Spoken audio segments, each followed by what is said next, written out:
The gunshot echoed across the windswept plains of Willow Creek as Lillian Lancaster stood her ground, rifle steady in her trembling hands, the small bundle behind her whimpering softly in the tall grass. She wasn't going to let them take this child, not while there was still breath in her body. Montana Territory, 1871. Lillian wiped the sweat from her brow as she hung the last of her laundry on the line. The afternoon sun beat down mercilessly, but the breeze offered some relief. At 26, Lillian had grown accustomed to the solitary life on her small homestead just outside of Willow Creek. 3 years had passed since she'd moved west following the death of her parents, determined to forge her own path rather than marry the banker's son back in Illinois as everyone had expected. Her small cabin sat nestled against a backdrop of distant mountains, a creek babbling nearby. It wasn't much, but it was hers. She had her chickens, her vegetable garden, and enough skill with a rifle to put food on her table. The townsfolk regarded her with a mixture of suspicion and pity. A woman alone was an oddity in these parts. The distant sound of hoofbeats drew her attention. Visitors were rare and rarely welcome. Lillian reached for the rifle she kept propped against the porch railing, a habit born of necessity rather than paranoia. As the rider approached, Lillian could make out a woman slumped over her horse, clutching something to her chest. The horse was lathered and exhausted, suggesting a hard, desperate ride. "Hello," Lillian called out, keeping her rifle visible but lowered. "Do you need help?" The woman raised her head, revealing a face streaked with dirt and blood. Her dark hair hung in tangled strands around her face, and her eyes held the wild look of someone hunted. "Please," the woman gasped. "They're coming." Before Lillian could ask who was coming, the woman half fell from her horse. Lillian rushed forward to help, and only then did she see what the woman had been clutching: a baby, no more than a few months old, wrapped in a blood-stained blanket. "Take him," the woman pleaded, her voice barely above a whisper. "They'll kill him if they find him." "Who will? Who's after you?" Lillian asked, even as she gently took the infant. The woman's eyes darted fearfully toward the horizon. "My husband's enemies. They killed him, killed everyone. Please save my son." "I'll get you both inside," Lillian said firmly, trying to help the woman to her feet. "No time," the woman coughed, blood speckling her lips. "I'm shot. Won't make it. His name is Samuel. Please, promise me." Lillian looked down at the baby boy, his face peaceful despite the chaos surrounding him. "I promise," she said softly. "I'll protect him." With a last grateful smile, the woman closed her eyes. Her breathing grew shallow, then stopped altogether. Lillian had barely a minute to process what had happened when she heard more hoofbeats approaching. Looking down at the dead woman and the innocent child in her arms, Lillian made a split-second decision. She carried the baby inside, placing him gently on her bed. Then she grabbed a shovel and ran behind her cabin to a thick copse of trees, digging frantically. The baby's cries from inside the cabin spurred her to work faster. By the time 3 riders appeared over the ridge, Lillian had hastily buried the woman and returned the horse to her small stable. She stood on her porch, rifle in hand, the baby temporarily hidden inside. "Afternoon, gentlemen," she called out, her voice steadier than she felt. "What brings you to my property?" The men were rough-looking, with hard eyes and weapons displayed prominently. The leader, a bearded man with a scar across his cheek, surveyed her homestead suspiciously. "Looking for a woman and a child," he said bluntly. "Seen anyone ride through?" Lillian shook her head. "I've been hanging laundry all afternoon, haven't seen a soul." The man's eyes narrowed. "Mind if we take a look around? Woman we're after stole something valuable." "Actually, I do mind," Lillian replied, raising her rifle slightly. "This is private property. Unless you have a warrant or the sheriff with you, I'd appreciate if you'd move along." The 3 men exchanged glances, clearly weighing their options. Lillian's heart hammered in her chest, but she kept her expression neutral. "We'll be watching the roads," the leader finally said. "If you see a woman with a baby, town's offering a reward." Lillian nodded curtly. "I'll keep that in mind." She didn't lower her rifle until the men had ridden well out of sight. Only then did she rush inside to check on the baby, who had miraculously fallen asleep despite the tension outside. "Well, Samuel," she whispered, stroking his soft cheek, "looks like it's just you and me now." In the days that followed, Lillian quickly learned that caring for an infant was far more challenging than tending crops or handling livestock. Samuel cried through the nights, refused the goat's milk she tried to feed him, and developed a worrying rash that had her frantic with concern. After a week of sleepless nights and growing anxiety, Lillian wrapped Samuel carefully and took him into town. She needed supplies and advice, though she dreaded the questions that would inevitably come. Willow Creek was a small settlement, consisting mainly of a general store, saloon, smithy, and a handful of other buildings lining the dusty main street. As Lillian tied her horse outside the general store, she could feel eyes on her and the bundle in her arms. Inside, Mrs. Peterson, the storekeeper's wife, gaped openly at the sight of Lillian with a baby. Land's sake, Lillian Lancaster, where did you get a child? Lillian had prepared her story carefully. He's my sister's boy. She passed in childbirth back east, and her husband couldn't care for him alone. He sent Samuel to me. Mrs. Peterson's expression was skeptical. Funny, I never heard you mention a sister before. We weren't close, Lillian said shortly, then changed the subject. I need advice on feeding him. He won't take to goat's milk. Despite her suspicions, Mrs. Peterson was a mother of 5 and couldn't resist sharing her wisdom. She sold Lillian a special feeding bottle and suggested mixing the milk with a bit of sugar water. As Lillian gathered other supplies, the store's bell jingled, announcing another customer. Sheriff Tom Bradley entered, removing his hat as he spotted Lillian. Miss Lancaster, he nodded, then his eyes fell on Samuel. I see you've taken in the Whitman boy. Lillian's blood ran cold. I don't know what you mean, Sheriff. This is my nephew. The sheriff stepped closer, his voice low. 3 men came to my office asking about a woman with a baby. Said the woman stole the child from its rightful family after her husband was killed for thieving. They showed papers claiming guardianship of the boy. And you believed them, Lillian hissed, clutching Samuel tighter. Didn't say I did, Bradley replied, but folks are talking. Woman matching the description they gave was seen riding in the direction of your place. Now you show up with a baby nobody knew about. He's my sister's child, Lillian insisted. The sheriff studied her face. Those men will be back in town tomorrow. I'd like you to come to my office then, bring any papers you have proving the boy's your kin. After the sheriff left, Mrs. Peterson's attitude had chilled considerably. I always thought you were a decent sort, Lillian, she said stiffly. I hope you haven't done something foolish. By the time Lillian returned home, the gravity of her situation had fully sunk in. She had no documents for Samuel, no way to prove her fabricated story. Worse, the entire town would soon believe she'd stolen someone else's child. That night, as Samuel finally drifted off to sleep with a belly full of the sweetened milk Mrs. Peterson had recommended, Lillian made her decision. She couldn't meet with the sheriff tomorrow. She couldn't risk Samuel being handed over to those dangerous men. Before dawn, Lillian had packed her most essential belongings. She left a note pinned to her door, claiming a family emergency had called her back east, and set off on horseback with Samuel secured against her chest. They rode west for 3 days, avoiding the main trails, until they reached a small settlement called Silver Creek. It was little more than a mining camp that had evolved into a rough frontier town, but it was far enough from Willow Creek that Lillian felt they might be safe. She used most of her savings to purchase a small, dilapidated cabin on the outskirts of town. To the residents of Silver Creek, she introduced herself as a widow, Mrs. Lillian Thomas, with her infant son Samuel. Life in Silver Creek proved even harder than her solitary existence in Willow Creek had been. Without her established garden and chicken coop, Lillian had to find work to support herself and Samuel. She took in laundry and mending, working while Samuel napped or played in a makeshift pen she constructed near her washboard.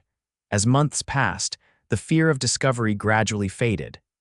Samuel grew into a cheerful, robust toddler who delighted in chasing butterflies and splashing in puddles. Lillian found herself falling completely in love with this child who was not hers by birth, but had become hers in every way that mattered. When Samuel was nearly 2, a fever swept through Silver Creek. Despite Lillian's desperate efforts to keep him healthy, Samuel fell ill. For 3 terrifying days, he burned with fever, his little body racked with coughs that tore at Lillian's heart. The town's doctor, an elderly man overwhelmed with patients, could offer little help. "Keep him cool, try to get him to drink and pray," was his grim advice as he hurried to the next sick. On the fourth night, as Samuel's breathing grew increasingly labored, Lillian sat by his bed, bathing his burning forehead with cool cloths and singing softly through her tears. "Please don't take him," she whispered into the darkness. "He's all I have." A knock at her door startled her. It was well past midnight, and visitors were rare even in daylight hours.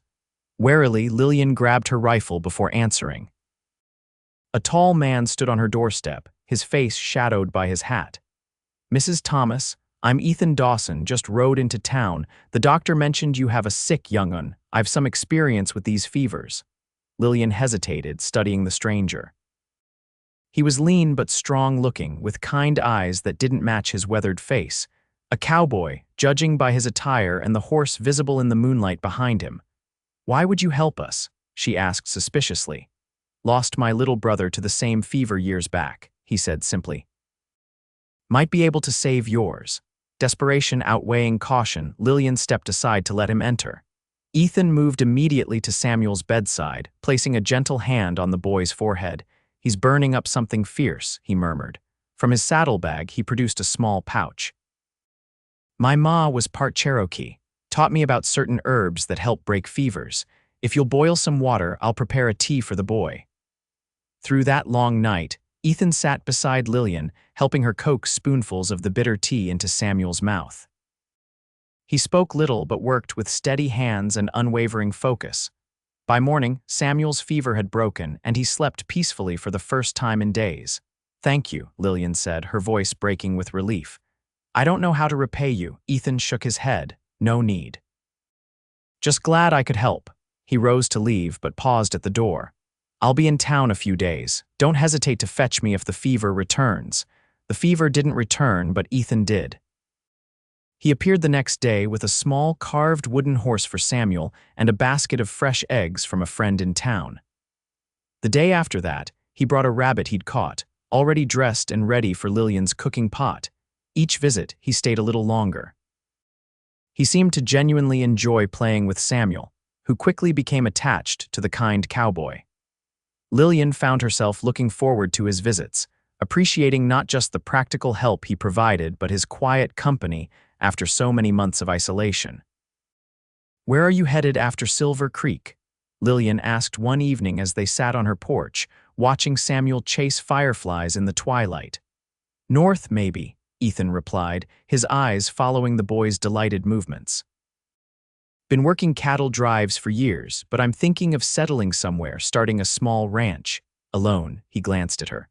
For now, though a man gets tired of his own company after a while, a comfortable silence fell between them. For the first time since fleeing Willow Creek, Lillian felt a sense of peace, of possibility. That peace was shattered the very next day. Lillian was hanging laundry while Samuel napped when she noticed a rider approaching. Her heart leapt, thinking it was Ethan, but as the figure drew closer, she recognized the uniform of a lawman. The deputy reined in his horse at her gate. "Mrs. Lillian Thomas." Lillian nodded, her mouth suddenly dry. "Sheriff asked me to deliver this," he said, extending an envelope. "Said it might interest you." With trembling fingers, Lillian opened the envelope. Inside was a wanted poster. Her own face stared back at her. Beneath the words "Wanted, Lillian Lancaster for child abduction and murder." The reward listed was substantial. "There's been a mistake," she said, her voice faint. The deputy shrugged. "Sheriff just thought you should know, said you look a lot like that woman." His eyes drifted to her cabin, where Samuel could be heard stirring from his nap. "Mighty coincidence, you showing up with a young boy right around the time this Lancaster woman disappeared with a stolen child." "My husband died," Lillian said automatically. "We came here for a fresh start." "Of course, madam. Lots of widows in these parts." The deputy touched his hat. "Good day to you." As he rode away, Lillian sank to her knees in the dirt, the wanted poster clutched in her hand. Murder. They were accusing her not just of taking Samuel, but of killing his mother, the woman who had died in her arms, begging Lillian to protect her child. She had to run again. Tonight, as soon as it was dark, she began mentally cataloging what they would need, what they could carry. She was frantically packing when Ethan arrived for his usual evening visit. One look at her face told him something was wrong. "Lillian, what's happened?" She hesitated, then wordlessly handed him the wanted poster. Ethan studied it, his expression grave. "Is this you?" he asked quietly. Lillian looked at Samuel, happily playing with his wooden blocks, oblivious to the danger. She couldn't lie to Ethan, not after all his kindness. "Yes," she whispered, "but it's not what they say. I didn't steal him. I didn't kill anyone." She told him everything: the desperate mother, the burial, the men who had pursued them, her flight from Willow Creek. "I couldn't let them take him," she finished, tears streaming down her face. "They would have killed him, Ethan. I know it in my bones." Ethan was silent for a long moment. "I believe you," he finally said, "but running again isn't the answer. They'll keep looking, and eventually they'll find you." "What choice do I have?" "Let me help you," he said firmly. "I have friends in Willow Creek. I can find out who these men are, what they really want with Samuel." "You do that?" Lillian asked, hardly daring to hope. Ethan reached out, gently wiping a tear from her cheek. "I would, but you need to stay here, keep up appearances. If you run now, it only confirms their suspicions." Despite her fear, Lillian agreed to Ethan's plan. The next morning, he rode out, promising to return as quickly as possible. 2 weeks, he said.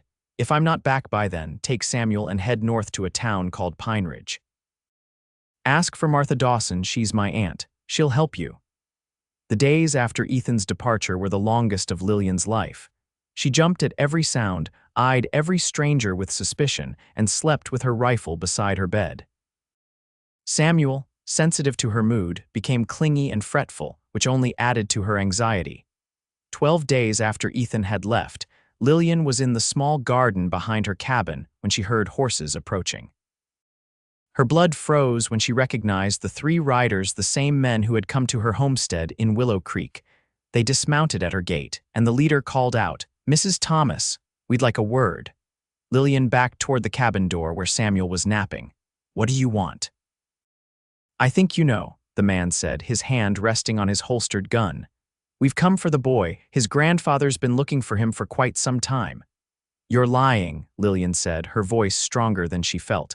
"His mother said you killed his father, that you'd kill him too." The man laughed, a cold sound that made Lillian's skin crawl. "Is that what she told you? Convenient story." "Leave my property," Lillian demanded, reaching behind her for the door handle. The men exchanged glances, then started forward. "Don't make this harder than it needs to be, woman." Lillian slipped inside the cabin, slamming the door and dropping the heavy bar across it. Samuel had woken and was sitting up on his pallet, rubbing his eyes sleepily. "Mama," he murmured, confusion in his voice. "It's all right, sweetheart," Lillian said, trying to keep her voice calm as she reached for her rifle. "We're going to play a game. I need you to be very quiet." A heavy thud shook the door as one of the men threw his weight against it. Samuel's eyes widened in fear, and he began to cry. Lillian positioned herself in front of the child, rifle raised. "I have a loaded gun," she shouted, "and I'm a good shot." "Don't be foolish," came the reply. "We'll take the boy one way or another. Hand him over peacefully, you might walk away from this." The next blow splintered the door frame. One more would break it open. The gunshot echoed across the windswept plains of Silver Creek as Lillian Lancaster stood her ground, rifle steady in her trembling hands, the small bundle behind her whimpering softly in the tall grass. She wasn't going to let them take this child, not while there was still breath in her body. She had fired a warning shot into the air, hoping to attract attention from town. The men outside momentarily backed away from the door. "Next one won't be a warning," Lillian called out, her voice steadier than her racing heart. A tense silence followed, broken only by Samuel's frightened cries. Then came the sound of more hoofbeats approaching rapidly. "Boss, riders coming," one of the men outside called urgently. Lillian's hope surged. Could it be Ethan, returning earlier than expected? Or perhaps townsfolk responding to the gunshot? The leader's voice came again, harsh with frustration. "This isn't over, woman. That boy belongs to us." The sound of retreating horses told Lillian the immediate danger had passed, but she kept her rifle ready. Samuel clutched tightly against her side. Minutes later, a familiar voice called her name. "Lillian, it's Ethan. Are you all right?" Relief flooded through her as she removed the bar and opened the damaged door. Ethan stood there, concern etched on his face, several other riders behind him. "They came for Samuel," she said, her voice shaking now that the danger had passed. Ethan stepped inside, taking in the barricaded windows and Lillian's white-knuckled grip on her rifle. "You're safe now," he assured her, then turned to the men with him. "Harris, take Johnson and track those men. Don't engage, just see where they're headed." Two riders nodded and spurred their horses in the direction the intruders had fled. Ethan gently took the rifle from Lillian's hands and set it aside. Then, to her surprise, he knelt before Samuel, who was hiding behind Lillian's skirts. "Hello, Samuel," he said softly. "Do you remember me?" The boy peered out cautiously, then nodded. "Horse," he said, referring to the wooden toy Ethan had carved for him. Ethan smiled. "That's right. I need to talk to your mama now. Would you like to play with my watch while we talk?" He produced a silver pocket watch, which immediately captured Samuel's attention. As the boy became absorbed in opening and closing the watch, Ethan led Lillian to the table. "I found out what's happening," he said, his voice low. Samuel's father was Martin Whitman, son of Judge Bartholomew Whitman from Denver. Lillian frowned. "The men said something about his grandfather. Judge Whitman is a powerful man, but not a good one," Ethan continued. His son Martin fled Denver with his wife Isabella after discovering his father's involvement in land theft and corruption. They had evidence documents that could destroy the judge. "And now he wants those documents back," Lillian guessed. "And his grandson," Ethan nodded. "Not out of any familial feeling, from what I gather, but to secure his legacy. The judge is dying and Samuel is his only heir. Those men killed Samuel's parents," Lillian said firmly. "I believe they did," Ethan agreed, "but proving it is another matter. The judge has the law in his pocket. That's why he was able to get those wanted posters circulated, accusing you of murder." "So what do we do?" Lillian asked, despair creeping into her voice. "We fight back," Ethan said, determination in his eyes. "One of my friends in Willow Creek is a journalist with connections to newspapers in Denver. He's been gathering evidence against the judge for months. Your testimony about Isabella's last words could be crucial." "But I have no proof," Lillian protested. "It's my word against theirs." Ethan reached into his vest pocket and removed a folded paper. "Isabella Whitman's description matches the woman you buried. And this telegram confirms that Martin and Isabella Whitman fled Denver with documents and a newborn son the day before they were allegedly killed by bandits." Hope flickered in Lillian's heart. "So there might be a chance." "More than a chance," Ethan smiled. "The judge's influence is waning as his health fails. Several officials in Denver are already distancing themselves from him, sensing which way the wind is blowing." Lillian looked over at Samuel, contentedly playing with Ethan's watch. "What about Samuel? He's all that matters to me." "That's why I brought some extra protection," Ethan said. "The men outside are friends I trust with my life. They'll stay with us until this is resolved." "Us?" Lillian questioned. Ethan's expression softened. "If you'll have me. I've never met a woman as brave or devoted as you, Lillian Lancaster. These past weeks away from you and Samuel. Well, I realized what I want that northern ranch to include." Before Lillian could respond, Samuel toddled over, holding up the watch. "Broke," he announced solemnly. Ethan laughed, lifting the boy onto his lap. "Not broke, just needs winding." He demonstrated, and Samuel watched in fascination as the second hand began ticking again. Looking at them together, Lillian felt a sense of rightness, of completion. "Yes," she said simply. "We'll have you." Over the following weeks, Lillian and Ethan worked with the journalist to build a case against Judge Whitman. It was a dangerous time. The judge's men made several more attempts to take Samuel, but Ethan's friends kept them safe. The breakthrough came when Lillian, acting on a hunch, returned to her old homestead in Willow Creek and dug up Isabella Whitman's grave. Among her remains was a locket containing the evidence Martin had gathered against his father, microfilmed documents showing the judge's involvement in corruption, land theft from native tribes, and even murder. When the evidence was published in newspapers across the territory, Judge Whitman's house of cards collapsed. His former allies turned against him, eager to save themselves. The judge himself suffered a fatal heart attack upon reading the exposé.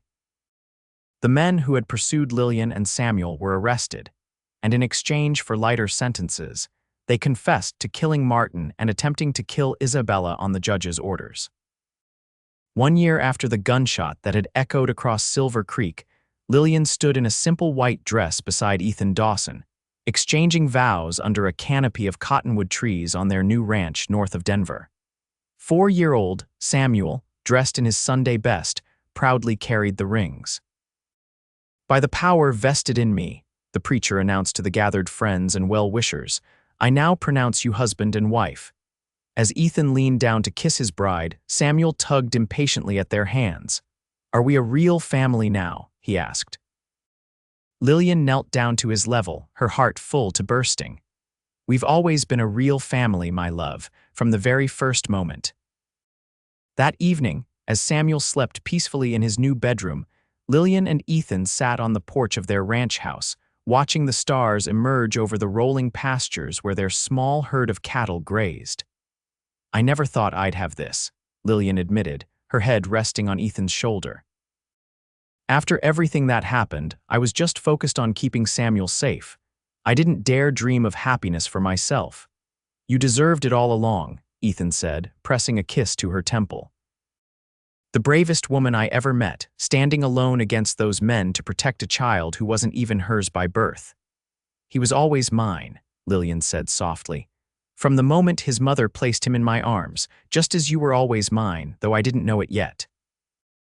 "And I always will be," Ethan promised, drawing her closer as the night deepened around their home, a home built on courage, sacrifice, and a love that had grown from the most unexpected beginnings. In the years that followed, the ranch flourished, as did their family. Lillian gave birth to a daughter, then twin boys. Samuel grew into a fine young man who carried his father's sense of justice and his mother's compassion. The story of how Lillian had saved him as an infant became legend in the region, though many had doubted her at the time. But Lillian and Ethan knew the truth that love, like the wildflowers that blanketed their land each spring, could take root in the harshest conditions. That family wasn't just about blood, but about the choices we make and the courage to stand by them.